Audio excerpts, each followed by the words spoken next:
Halo teman-teman developer, pada video kali ini kita akan mengenal modul sistem dalam bahasa pemrograman Rust yang terdiri dari package, create, dan modules. Jadi package ini sebenarnya adalah sebuah fitur dari Cargo ya, yang memungkinkan kita menghasilkan executable file dan juga bisa kita testing tentunya coding kita, serta bisa kita sharing hasil project kita. Serta untuk create ini sebenarnya adalah struktur dari modules-modules yang memungkinkan kita untuk menghasilkan sebuah library ataupun executable file. Seperti itu, oke?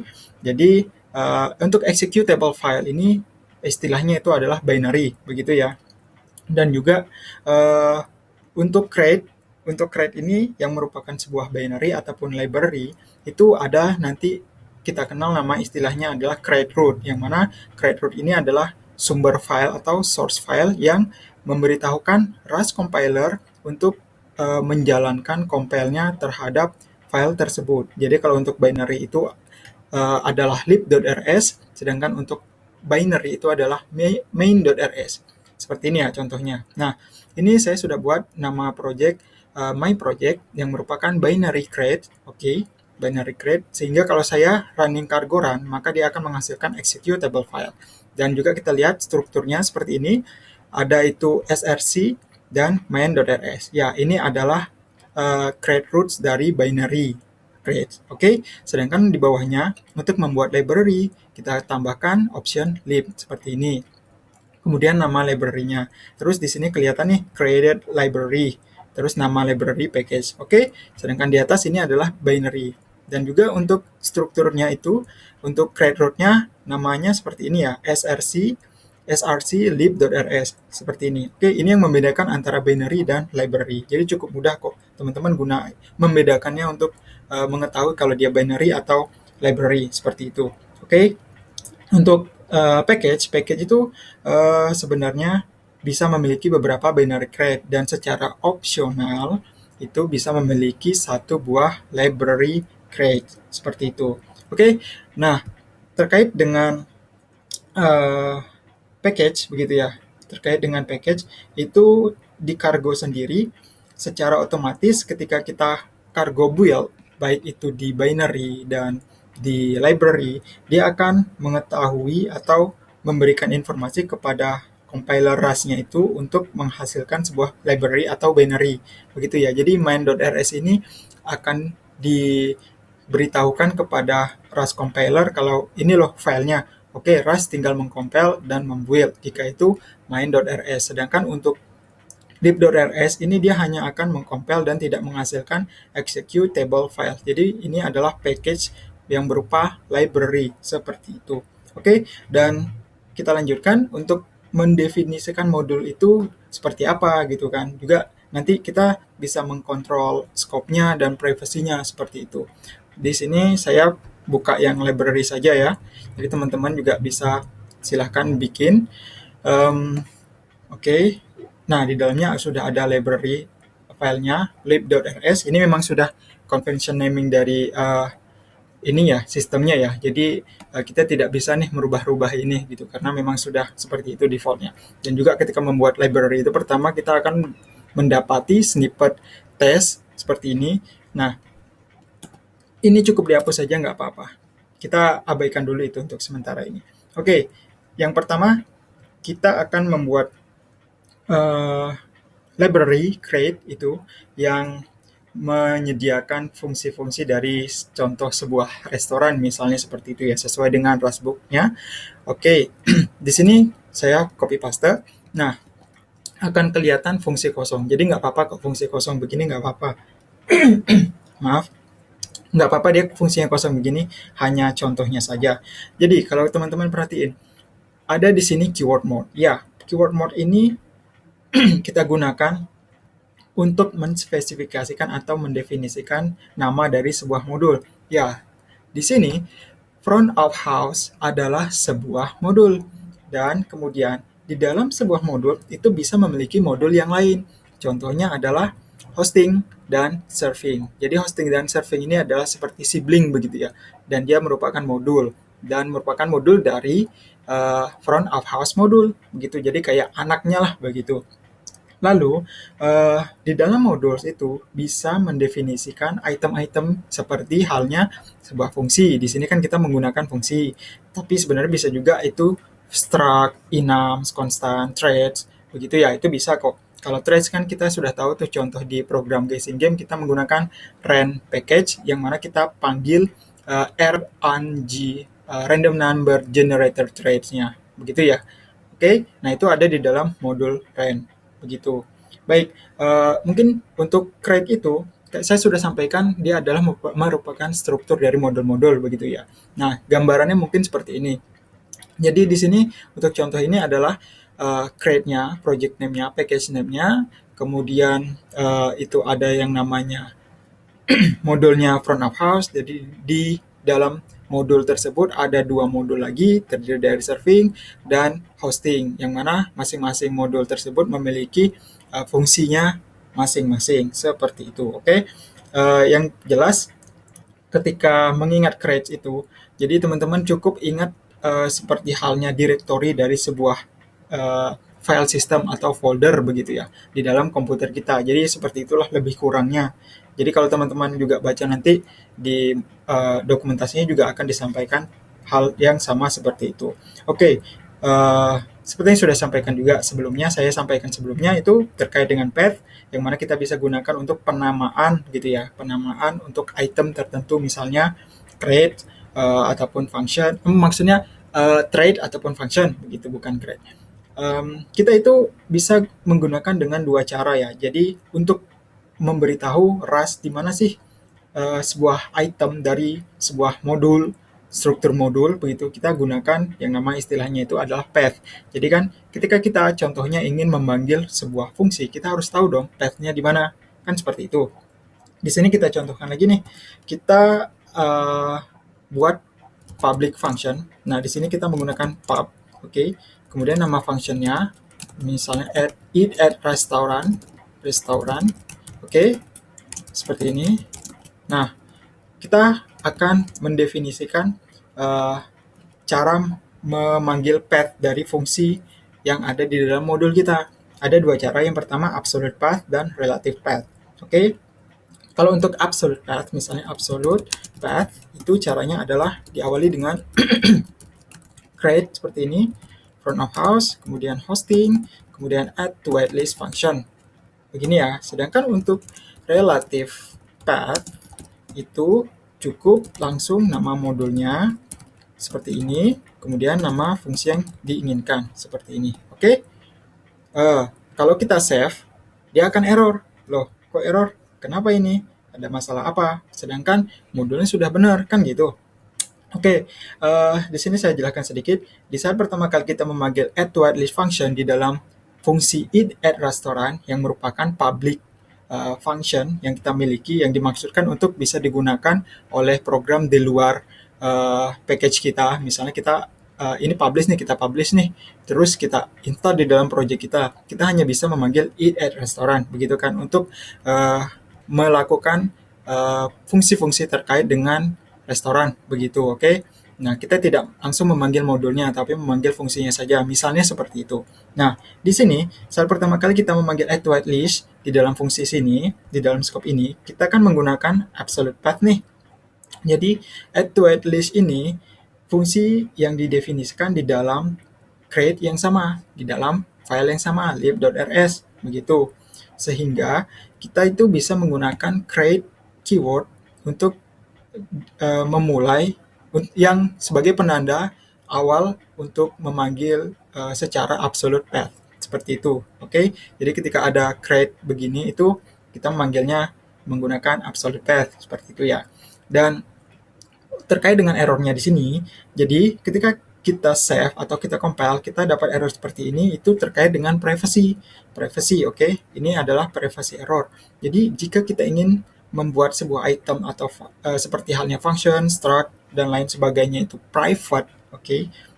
Private, cukup letakkan di dalam modul. Di sini kan contohnya fungsinya sudah di dalam modul. Jadi secara default, oke, secara default item di dalam modul, item-item yang dimiliki oleh modul, misalnya itu function, method, struct, enum, threads, constant, dan lain sebagainya, misalnya itu secara default adalah private. Oke, secara default adalah private. Sehingga eh, kita itu tidak bisa memanggil langsung seperti ini. Maka dari itu kita butuh cara untuk bisa melakukan pemanggilannya di sini, begitu ya. Caranya gimana? Ya, kita harus expose dong path yang ada di dalam modul itemnya. Kita harus expose menggunakan pub keyword, layaknya fungsi eat at restaurant ini. Oke.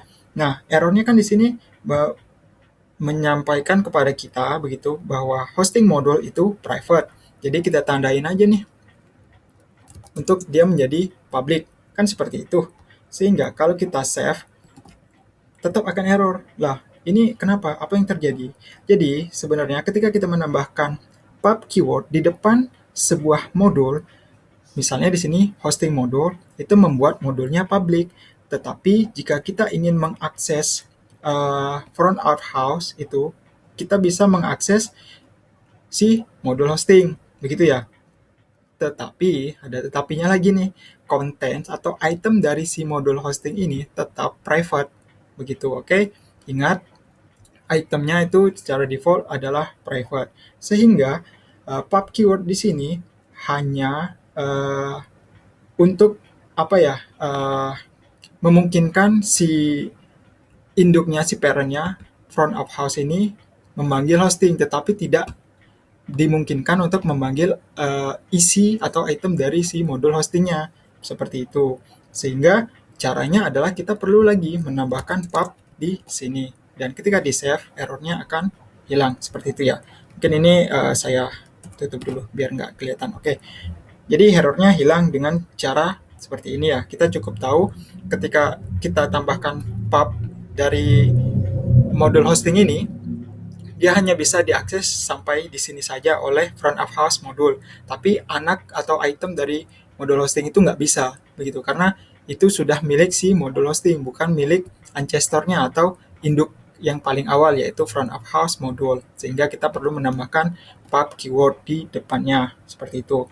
Gitu ya. Dan juga kita di sini terkait dengan cara kedua adalah relative path. Jadi kalau teman-teman gimana ya, untuk membentuk relative path begitu, yang mana dimulai dengan parent modulnya, itu bisa kok digunakan dengan keyword super di awal dari path-nya, seperti itu. Seperti halnya kayak memanggil apa ya di sebuah directory gitu, file system, mungkin seperti ini kalau saya contohkan, titiknya 2 kali, kemudian slash nama directory misalnya musik begitu. Kan berarti kita pindah ke atasnya nih, ke parent-nya begitu ya. Nah, bisa kita kok contohkan seperti halnya contoh ini ke dalam modul. Misal di sini ya. Misal di sini saya buat modul back of house misalnya, back of house. Lalu di dalamnya ada fungsi yang namanya fn fix incorrect order, misal seperti ini. Oke, kita panggil fungsi lain yang namanya cook order. Lalu juga kita di sini bawahnya ada cook order tentunya ya. Nah, ini kan kalau saya save nggak ada error ya. Tapi di dalam incorrect order ini kan kita sudah cook nih, ordernya sudah kita masak lagi nih, karena kan salah, incorrect nih. Jadi kan fix incorrect function akan melakukan perbaikan atau memasak kembali nih. Setelah memasak, kita akan harus serving lagi. Nah, di sini kan serve ordernya di atas, di luar modul. Caranya gimana? Misal kita panggil nih serve order, kan seperti ini. Serve order, gini ya. Kalau saya save, maka akan error. Begitu. Kelihatan di sini fungsi ini tidak berada di dalam scope di fix incorrect ordernya. Sehingga untuk bisa memanggil contohnya seperti ini, untuk pindah ke atas parent-nya, itu kita menggunakan keyword super seperti ini. Nah, maka errornya akan hilang. Jadi menggunakan super ini dia akan pindah ke parent atasnya, ke parent modulnya, begitu ya. Yang mana parent modulnya itu berada di scope di sini, sehingga serve order itu valid di dalam fungsi ini, seperti itu. Oke? Dan kemudian kita akan coba melihat seperti apa sih cara membuat struct dan enum itu public di dalam modul. Contohnya seperti itu. Oke. Ini saya ini dulu ya. Saya save dulu. Saya tutup maksudnya. Oke, kita coba lihat untuk membuat apa ya? Oh ya, tadi membuat struct dan enum. Contoh, untuk membuat struct, saya jelaskan sedikit. Ketika kita ingin menggunakan struct ataupun enum di dalam modul, itu ada sedikit terkait dengan struct dulu. Terkait dengan struct itu ada sedikit informasi ekstra di mana ketika kita menggunakan struct dan kita menggunakan pub keyword begitu. Jadi misalnya begini ya, pub struct terus nama struct-nya adalah breakfast misalnya. Seperti ini. Eh, kita membuat struct-nya public, kan seperti itu. Tetapi, ada tetapinya, field dari struct itu tetap private secara default. Jadi, tidak membuat serta-merta seluruh field-nya di dalam struct tersebut akan public, begitu. Contoh, misal kita toast, begini nama field-nya, yang berupa string. Kemudian juga ada yang namanya seasonal fruit, begini ya. Nah, ini toast dan seasonal fruit ini adalah private secara default. Sehingga kalau kita ingin membuat dia public, kita perlu ngasih keyword pub terhadap field yang kita inginkan menjadi public, begitu ya. Dan kemudian kita nih implement nih sebuah fungsi di dalam sebuah method maksudnya. Untuk breakfast itu gimana? Misalnya kita buat fungsi itu apa ya? Eat misalnya. Kemudian kita ambil toast, oke. Kita reference ke string literal, kemudian kita return-nya tentunya breakfast-nya, oke. Kemudian untuk toast ini kita string from, begini ya, tentunya dari toast dong, oke, dari toast. Lalu untuk seasonal-nya ini default ya, default misalnya string from-nya mungkin ini deh, apa ya, apple misalnya ya, ini hanya misalnya. Oke, seperti ini ya. Jadi ketika kita ingin panggil di dalam sebuah fungsi, fungsinya di sini aja nih, nggak apa-apa. Ini saya tutup dulu. Ini ya, tutup dulu nggak apa-apa. Nah, kita misalnya buat order, let mode meal misalnya ya. Terus back of house seperti ini, oke. Sebentar, ini kok back of house? Oh iya, maaf, kok back of house? Harusnya front of house. Sebentar, front of house, begini. Kemudian kita panggil breakfast, kita panggil eat function, kan seperti ini. Toastnya itu misalnya sari roti, misalnya.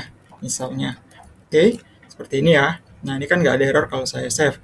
Lalu kita misalnya ingin mengubah jenis rotinya misalnya gitu. Kita cukup panggil toast meal.toast, kemudian string from misalnya Borobudur misalnya nama roti Borobudur misalnya. Kemudian kita ini nih print line di sini misalnya ya, seperti ini, di sini meal.toast. Oke. Nah, seperti ini valid. Jadi kita bisa menggunakan cara seperti ini ketika toastnya itu dikasihkan pub. Jadi beda halnya dengan fruit. Kalau untuk kasus fruit, seasonal fruit, kalau kita ganti misalnya dari apple menjadi orange, kita save, maka akan error. Di sini kan kelihatan nih, field dari seasonal fruit yang ada di dalam struct breakfast itu private. Jadi kita nggak bisa nih ngubah, beda halnya dengan toast. Sehingga cara yang seperti ini itu tidak valid. Oke, jadi teman-teman cukup ingat untuk struct itu secara default semua field-nya itu adalah private meskipun sudah dikasih keyword pub public di depan nama struct-nya seperti itu. Oke, jadi kontras sekali dengan dengan enum. Misalnya kita di sini buat enum, nama enumnya itu misalnya pub enum, terus appetizer misalnya, kemudian ada soup, ada salad, seperti ini ya. Lalu di bawah sini itu kita misal let order 1, kemudian front of house, kemudian appetizer, kemudian soup tentunya. Soup ya. Nah, begini kita duplikat, kita ganti salad, lalu nama variabelnya adalah 2. Nah, yang begini valid. Jadi secara kontrasnya itu kelihatan banget begitu ya. Untuk enum itu itemnya atau variannya itu akan public juga mengikuti dengan pub keyword yang ada di nama enumnya seperti itu. Jadi kan kontrasnya kelihatan banget nih, nggak sama dengan struct. Sehingga teman-teman perlu mengetahui cara menggunakan pub ini untuk kasus struct dan enum di dalam contoh kasus yang saya gambarkan di sini ya. Jadi teman-teman nanti juga tentunya akan ketemu dengan use case teman-teman sendiri. Tapi yang jelas compiler akan sangat membantu kita untuk mengetahui error yang terjadi di dalam program kita terkait dengan privacy yang ada di dalam program yang kita buat. Seperti itu. Oke. Dan yang terakhir, ini videonya saya persingkat. Nanti saya akan potong jadi 2 video. Jadi ini bagian terakhir untuk video pertama. Itu cara kita membawa path ke dalam scope keyword kita, scope program kita maksudnya menggunakan keyword use. Kita kan sudah pernah tuh gunakan di chapter guessing game begitu. Kita gunakan use keyword untuk memanggil atau membawa create si random generator functionnya. Nah, itu kita bisa gunakan use keyword ini untuk membawa contohnya sini hosting module begitu. Ini saya fold dulu kodenya. Nah, jadi untuk si hosting module ini ke dalam scope eat restaurant function itu, jadi kita hanya hanya perlu menspesifikasikan si add to whitelist ini dipanggil di dalam eat restaurant begitu. Kalau di sini kan kita nih panjang banget nih, begitu ya, panjang banget kan kelihatannya. Jadi kalau di sini contoh kasusnya kita cukup gunakan misalnya use create seperti ini, front of house, kemudian hosting seperti ini ya. Sehingga di sini kita itu cukup panggil dia pakai hosting, kemudian add to whitelist function. Nah, jadinya bentuknya seperti ini. Oke? Kemudian juga cara lainnya itu tidak serta-merta menggunakan create saja, itu bisa juga kok teman-teman menggunakan relative part-nya misalnya seperti ini, self. Nah, ini juga valid kok. Jadi ada beberapa cara sih sebenarnya menggunakan use keyword ini untuk membawa modul atau fungsi terkait ke dalam scope program kita begitu ya. Jadi sebenarnya menggunakan use ini dengan path yang kita inginkan ke dalam scope program itu, kalau di dalam file system, contoh file system itu mirip seperti symbolic link begitu ya. Jadi mirip symbolic link kalau teman-teman tahu. Oke. Nah, inilah beberapa di antaranya terkait dengan dasar modul begitu. Nanti kita lanjutkan masih dengan path juga, masih kita akan kenali sedikit lebih dalam terkait path, kemudian juga menggunakan penamaannya seperti apa begitu. Kemudian juga kita akan tahu seperti apa re-exporting names dengan menggunakan keyword pub use, dan juga nanti kita akan melihat cara membuat nested path gitu ya. Jadi biar lebih rapi untuk menggunakan use ini seperti apa sih gitu kan, biar lebih rapi. Dan yang terakhir kita akan melihat cara memisahkan modul-modul ke file-file yang berbeda-beda seperti itu. Oke, di sini saya cukupkan dulu ya. Kita akan lanjutkan di video selanjutnya agar biar tidak terlalu panjang begitu. Jadi kita akan ketemu lagi di video selanjutnya. Jika ada teman-teman yang ingin ditanyakan, bisa langsung ke kolom komentar ataupun bisa langsung membaca di referensi yang sudah saya sertakan di dalam deskripsi video. Baik, terima kasih. Sampai ketemu di video selanjutnya.